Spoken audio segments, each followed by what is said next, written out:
The Marvel Universe is littered with memorable characters. You can't pick up a single comic book without finding at least one memorable character. Even though for the most part the heroes are the center of attention, more often than not, the villains tend to always steal the show. Think about it. For every memorable Marvel hero, there's at least 2 memorable villains in the same universe. So many, in fact, that we've decided to rank a select few to showcase who our Marvel's most badass villains really are. Now before we begin, we have to mention that this is strictly a preference thing. If your favorite villain isn't on the list, do us a favor and let us know who your favorite villain is in the comment section below, as we'd love to know. The list will include both Marvel Cinematic Universe appearances and comic appearances. So without wasting any more time, here's 7 of the most badass Marvel villains. 7. Loki. Going off the cinematic universe alone for this one, Loki is just a straight up badass. Considering the huge lineup of villains Marvel has at their disposal, Loki was the first one to survive one film.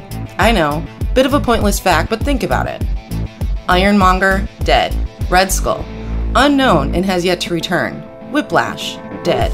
Abomination, in custody and yet to return. Ronan the Accuser, dead. Kurt Russell, dead. Taserface, dead.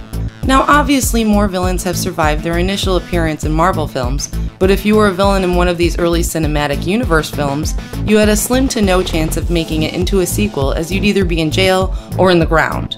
Loki, however, is just too smart for that. Now you're probably thinking that the brutal beating he took off the Hulk towards the climax of the first Avengers film isn't badass at all, but to him that beating was just getting winded. To us, we would be mush if we were taking a beating like that. So I guess that's badass? Kind of? I'm clutching at the straws, aren't I? Either way, there's a reason Loki has a huge following of fans. 6. Magneto.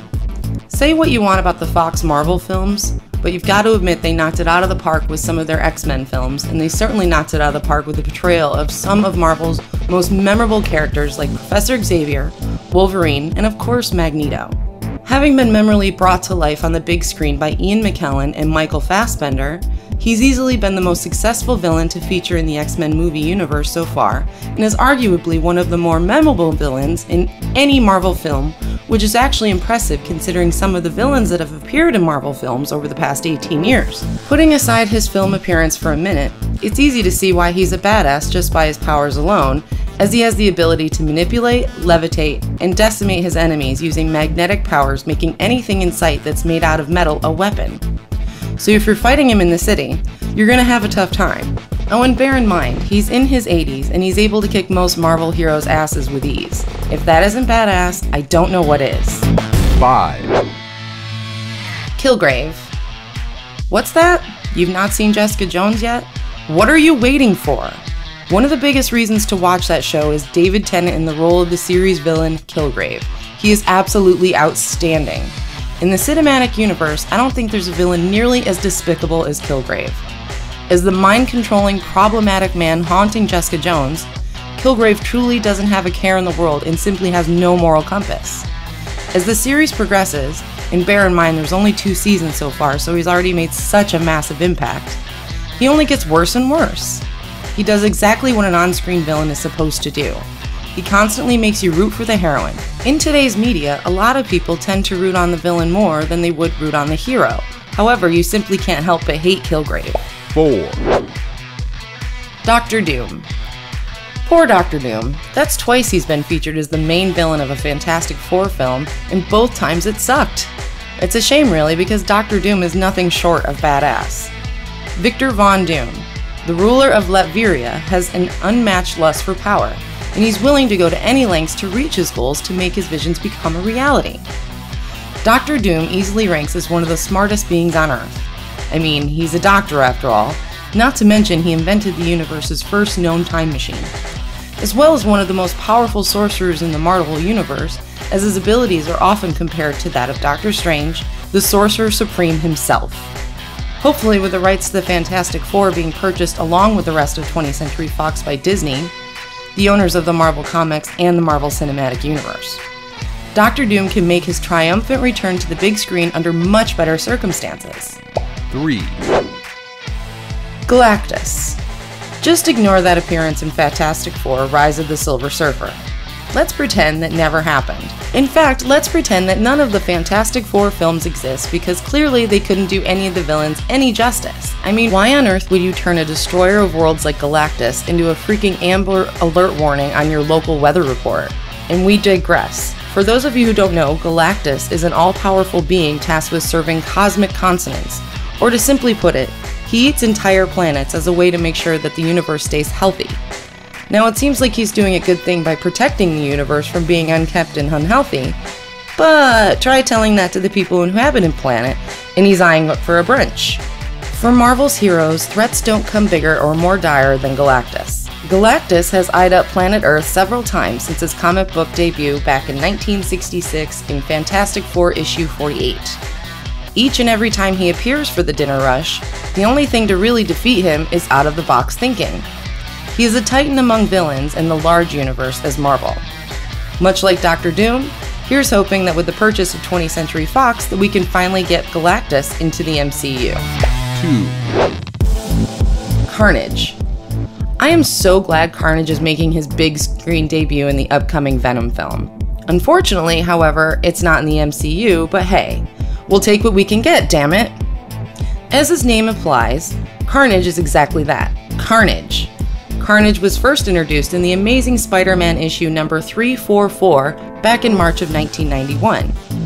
Writer David Michelini intended for Carnage to be a darker version of Venom, intending to have Venom's human alter ego, Eddie Brock, be killed off in the Amazing Spider-Man number 400 and have the symbiote continue to bond with a series of hosts. This plan didn't come to be, however, as Venom's popularity was on the rise during this period, meaning that Marvel simply wouldn't let him kill off the character of Eddie Brock / Venom. Because of this led Michelini to create a whole new character to become Carnage. This character would be Cletus Cassidy and was built up as a psychopath with no sense of morality at all. Unlike Venom, the Carnage symbiote was born with abilities even more singular than those of its progenitor, due to the fact that it gestated in an environment alien to it, Earth. Carnage's abilities are very similar to that of both Spider-Man's and Venom's, such as superhuman strength, amazing reflexes, agility, and body coordination, but also has abilities such as regeneration, limited shapeshifting, like most symbiotes such as Venom, and can grow additional tentacle-like appendages. He also has the ability to shapeshift limbs like arms and legs into bladed weaponry and blunt instruments, making him a task to deal with in hand-to-hand combat. Is known to feed off victims by simply touching them due to the fact that he's a vampiric symbiote and even has telepathic abilities and genetic memory, allowing him to exploit their parents' knowledge through ancestral recall. And that's not even all of his abilities. Nor is it in great detail, but trust us when we say that if we were going to go over every single hair detail, we'd be here forever. All you need to know is that Carnage is a freaking beast. 1. Thanos. Infinity War is so close you can almost hear the carnage that's about to go down. Put it this way, Thanos' presence and importance has been teased all the way back to 2012 in the end credits scene of the first Avengers film. Infinity War is going to be a huge deal, but it bears the question of people who aren't too familiar with the comics, who is Thanos? Thanos is essentially the bringer of doom. Now, the information we're about to tell you will most likely not be mentioned during the upcoming Infinity War film, but Thanos was born on Saturn's moon Titan, and is the child of Eternal's mentor and Sui San. Although being a pacifist early in his life, Thanos as an adult became fixated with nihilism and death, worshipping and eventually falling in love with the physical embodiment of death, Mistress Death. Thanos would also showcase his physical strength and powers through his superior scientific knowledge throughout many of his comic appearances. The one thing, however, that makes him one of the biggest threats in the entire Marvel Universe is the Infinity Gauntlet and the Infinity Stones. Expect him to do some serious damage in the upcoming film because let me tell you, it looks like some of your favorite heroes won't be making it out of Infinity Wars in one piece or even at all. Obviously, this is a topic of discussion, so please let us know in the comments section below. Who is your favorite Marvel villain in both the comics and the cinematic universe, as we'd love to know. Don't forget to subscribe for more content and tap the bell button to be notified of our latest uploads. Thanks for watching! Don't forget to like us and subscribe for more Elite Facts.